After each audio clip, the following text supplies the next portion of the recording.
What is up, YouTube? So today I'm going to be discussing a pretty simple topic, and it's about the PS5. Now, a while back I did a video discussing 5 things I'm not excited for. I've since deleted that video because I've kind of realized it's a topic that needs to be discussed in greater detail.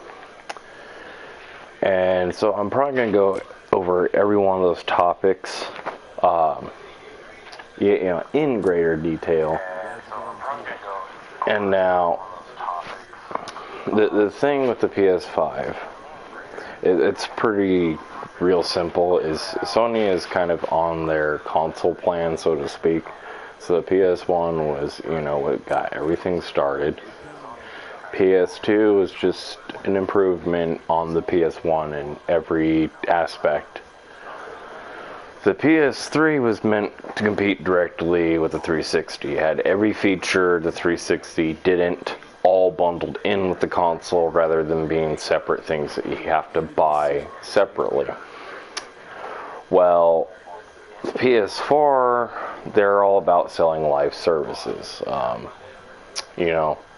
PlayStation, PlayStation Plus, PlayStation Now, PlayStation TV, all of those.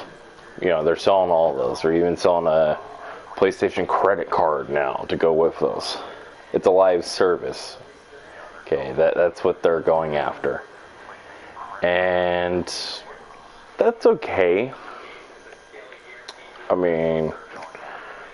But with the PS5 is a pretty simple issue. It's an underlying issue. Their whole goal is to sell you a console that's a slight improvement over the PS4. So the goal is to sell you a console that has better audio and better graphics. And you might be going, well, what's wrong with that? There's quite a few things that's wrong with that. Now, the first one is, as far as graphics go, it's, you had the PS3, and they pushed that console to the very end of the rope.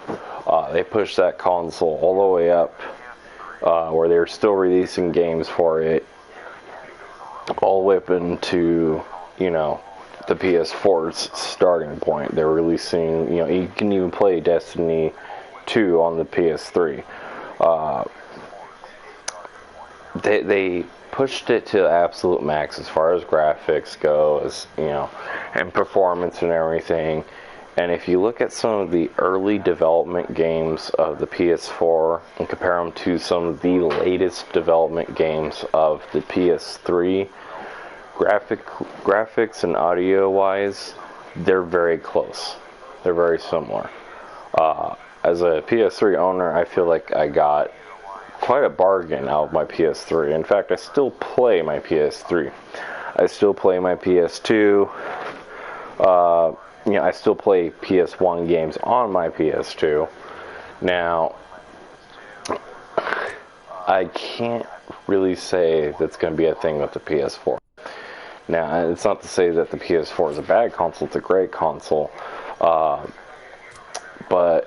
the difference between the PS and the PS5, as far as graphics and everything, what they're advertising is a negligible difference. Now, they've advertised that it's going to have some audio, special bullshit, whatever, and to be quite blunt, nobody cares. Nobody should care. I play games with headphones on. I'm sure the PS5 is going to have great audio, but my TV's from fucking 2012. Okay, that means the console's audio is going to be superior than my TV's audio, so that doesn't matter. So even if I wasn't playing with headphones, I'm still not going to get the full effect. I don't know, do you really feel like you're going to go buy a new fucking TV just to get slightly better audio, or are you going to go to the store, spend about $10 and get a pair of headphones?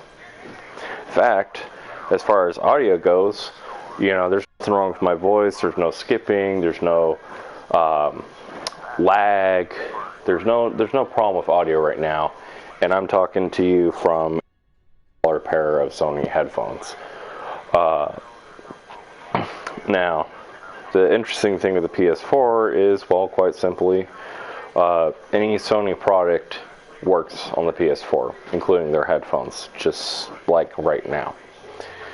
So, that being said, what's the PS5 really going to offer? Audio is not worth anything.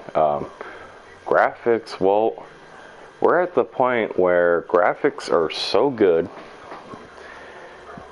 that there's not really much of a difference.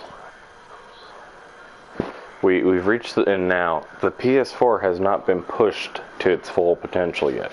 Okay. The problem with the PS4 is not that it's been pushed to its full potential, the technology's changed, everything's advanced so much that it's time to move on. Which was the case with the PS3. That's not the case at all. The case is that Sony just wants to fucking compete with Microsoft. Microsoft, their Xbox One, it had, you know, backwards compatibility and a lot of great features that I kind of wish the PS4 had.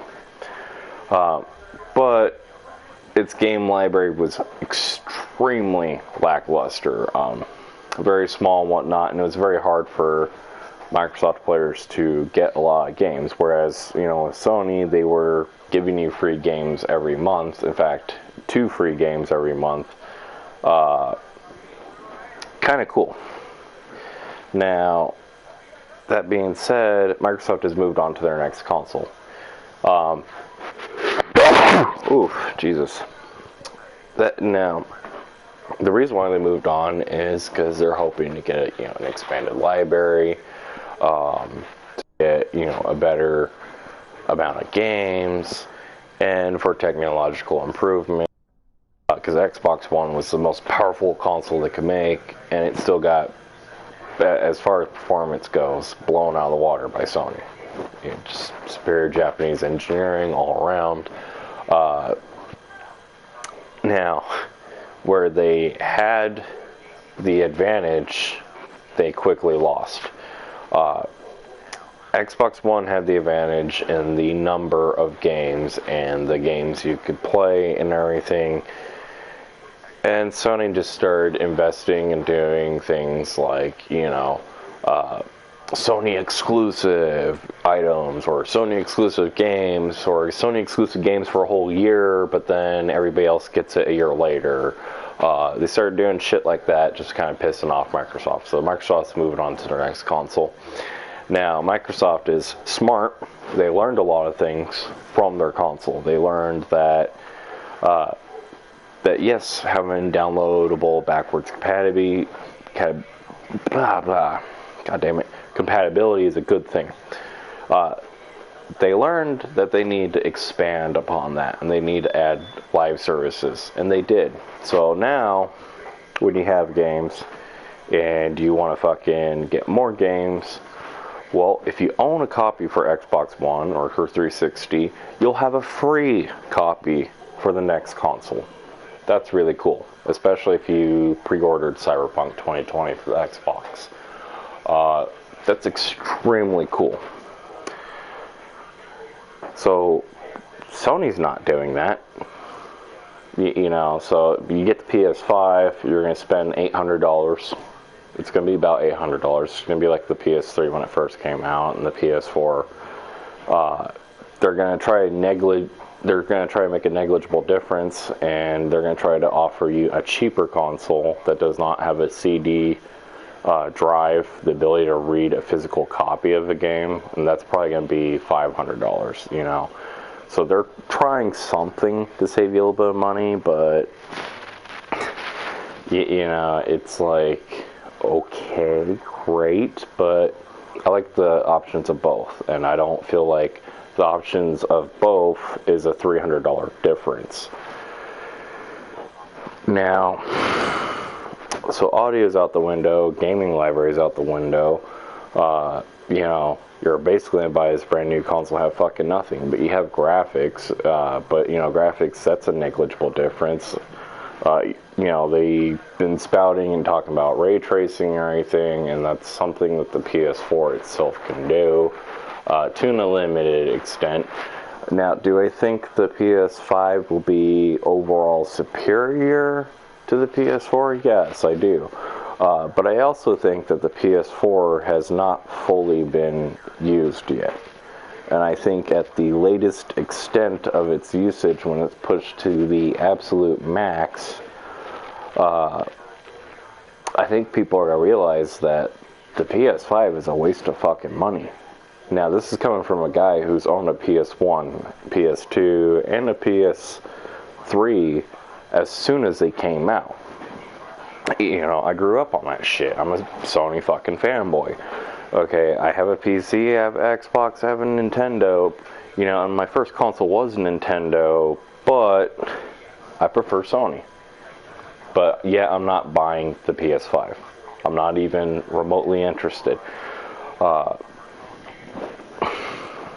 You know, they're touting, you know, new games and things, and new technologies, and how seamless things are going to be, and what do they have to show it? They have Ratchet and Clank. Well, they kind of fucking, they've proven time and again that they're just going to ruin Ratchet and Clank, so that lost my interest. What are you going to do? Bring back some old characters from PS2 and PS1 era to sell your console? Like, I'm not falling for it anymore. You've done it 3 times in a row now, okay? Like, at a certain point, it wears off. I can see what you're doing. You have a pattern. It's just like when Nintendo comes out with a new Pokemon game. It's obvious what you're doing. You're just playing to everybody's nostalgia. Now, on that note, into things, you know, how good the PS5 is going to be, well, technology is constantly changing and everything, but it's not changing so damn fast that consoles and games are coming out, you know, need to be coming out quarterly. And that's really what it feels like, is consoles are coming out every quarter of a decade. Okay, so every quarter of a decade, that's absurd. That's money grabbing. That's not an improvement. You know, because it's like, let's see, you had the PS1 that was like 1990s something. You had the PS2 that was like a whole 10 years away. You had like the PS3 that was 2006, and that only came out as soon as it did because it was a direct response to the 360. You know, 2006, and then we go into 2014, and all of a sudden we're getting the PS4, and it's like, holy shit, settle down, Sony. Or no, excuse me, it was even earlier than that. It was 2013. It was like, you know, that's a little quick. That's only 7 years. You know, it's 2020. It's only been 6 years. We're getting the PS5, and then as far as, you know, designs and go, I understand that with technology, we're going to get to the point where a lot of things are going to become universal. You know, just like the last button on your TV remote, that was a feature that was exclusive to one particular cable company for a while. The ability to record shows was a thing that was exclusive to Comcast. Okay, but yet you see that everywhere because it's becoming universal. It's an accepted technology. It's become an accepted standard. Same thing's happening with controllers. I think Sony's taken that a little too fast. Now, their controller, the shape of it, and the layout of it is okay. Okay, it's a typical Sony layout, but it's more shaped like a 360 controller, and that's acceptable. That is okay in my book. What is not okay is how the buttons are. If you look at the controller, you can see where the buttons are inside the controller. So am I going to have to jam my fucking fingers into the controller like I'm gouging the eyes of the fucking controller? Yeah. Gee, I wonder how many kids are going to break their controller from that. I wonder how many people are going to try to use a controller and have to ram their fucking finger inside the damn thing to get it to work. Or Yet, if it's not a button, is it a touchpad? So everybody's grubby little fingerprints are gonna fuck up my controller. I don't want to use a controller like that. What's the third party availability? Oh, none. Cool. Just like the PS4. There's PS4's tried hard to reject third party controllers and things, and kind of almost worked. There's a lot of third party items you can use on the PS4, like a keyboard, for example. Sony's not too thrilled about that, which is kind of funny because that was one of the things. It was one of the biggest selling points. PS3. That was also one of the selling points of the PS2. Also, they're trying to do away with that. It's like, well, what the hell, man? Here's the other thing. It's not like the hardware is breaking down or not built to last or anything. It's not like the hardware is becoming aged. My console still works fine, just as brand new as the day out of the box. It doesn't even have dust on it. It doesn't have dust on it, and you expect me to get a new one? Okay. So the PS1 loading times were like 3 to 10 minutes on average, and over time it got kind of worn down, and the average kind of went up from 7 minutes to 15 minutes to load something. A very long time, unfortunate. The PS2 lasted a little bit longer. Its average loading time was about 5 minutes. It stayed that way. You had a couple games that pushed boundaries, and you'd have these insane 2-hour loading times, but most of the time it was 5 minutes. PS3 was a very sprightly machine when it first came out. Its loading times were, 1 to 4 minutes. Usually right around 2 minutes. Okay? Very, very quick. Now, it's slowing down over the years, so it's right around 4 minutes. Still very quick. That's just, software updates, the technology's getting old and things, and that's in 2020 that it's getting like that. 4 minutes is not even a long time to wait. The PS4 still has 1 minute loading times. Things are loading in 1 minute. Okay? I'm downloading updates, massive, like Call of Duty, Warzone type updates, where it's, anywhere from 100 to 400 gigabytes in an hour. In loading times, when I'm loading a game or starting a game, it's still 1 minute, maybe even less. Sony's loading times of the PS5 is a couple seconds. What's the difference between 30 seconds and 1 minute? Nothing. That's essentially nothing. So there's no real good reason to buy the PS5. I would recommend you guys, to get the most bang for your buck, to wait till the PS6, if there's going to be one, or they're probably going to do some stupid shit like Halo and call it the PS Infinite or some shit. Okay. There's just, I can't think of a reason why I buy a PS5. They're trying to sell me on these features that are negligible.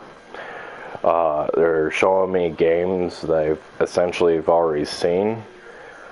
And then they're showing me a price tag that they're telling me is a bargain, and it's way too high. And then they're talking about how advanced the technology is, and their technology is so advanced that my $150 gaming PC is going to blow it out of the water every time. Now, going off of that my gaming PC is actually probably worth about $600. I just know a guy who can build stuff from scrap parts really cheap. That PC, that PC will blow that fucking console out of the water any fucking time of year. My console can handle ray tracing without, or my fucking PC can handle ray tracing without melting. I'd done a video on how to do Puros on your PC and stuff a while back. I think I still have it on my channel. I used it as a kind of benchmark to compare my PC to my laptop. My laptop could maybe handle about 20 animations running around on screen messing with my shit. My PC, I don't know its upper limits. I really don't. And it's not even that it's a good PC. It's a decent one. I could probably get a better one. I'm actually going to get an Acer Predator soon, but this PS5 business sounds more like shenanigans and less like a bargain. This is coming from a guy who, once again, is a Sony fanboy. Now, of course, people are going to be talking about, well, you haven't seen everything yet, and it's not, yeah, you're right, I haven't seen everything yet. I haven't seen everything yet with the PS5 and this and that, because they haven't released it yet. My opinion can easily just as soon change. But I haven't seen everything yet with the PS4. Why? Because Sony's just given up and abandoned the PS4 instead of continuing the PS4. I've seen everything the PS3 has to offer. Absolutely everything. Because Sony waited till the very last minute to go to move on. Okay, they did put out the PS4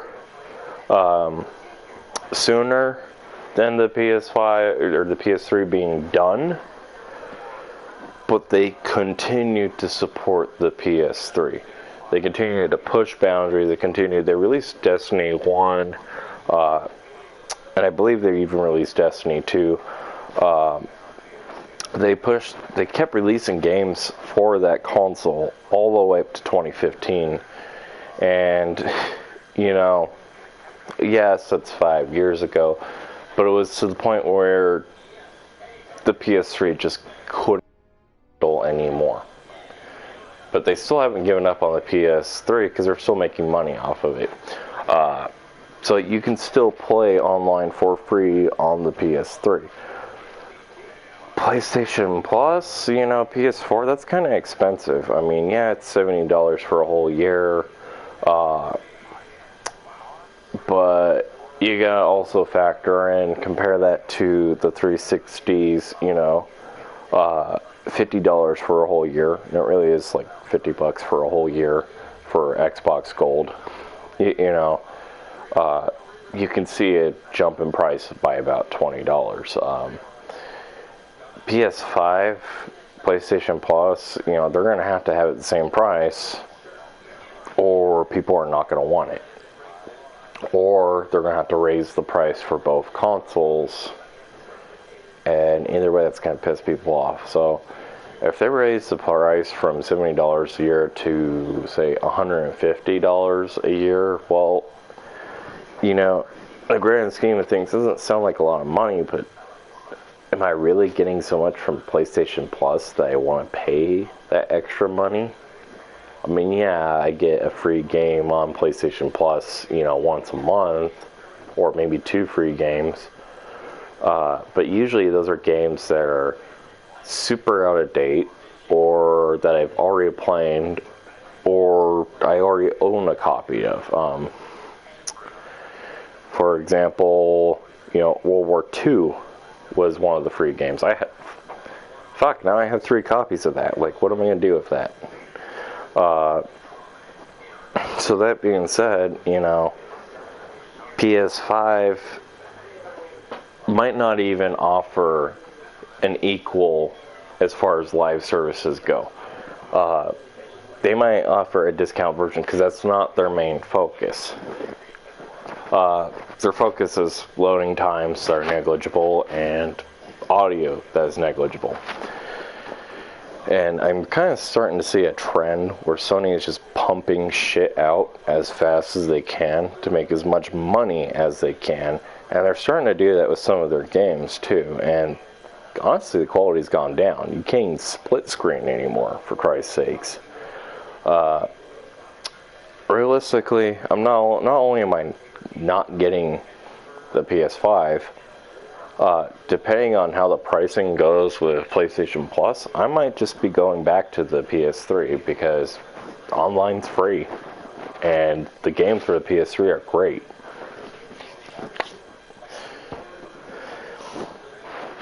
Now, I will, in another video very similar to this, it will be kind of a long drone on.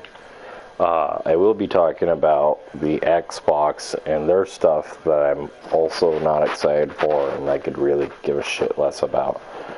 So stay tuned for that. You know, just turn on your notifications, subscribe, whatever you want to do. And I will go into depth of what problems they have, and their problems are very different than the PS5. You know, so without further ado, until next time, YouTube.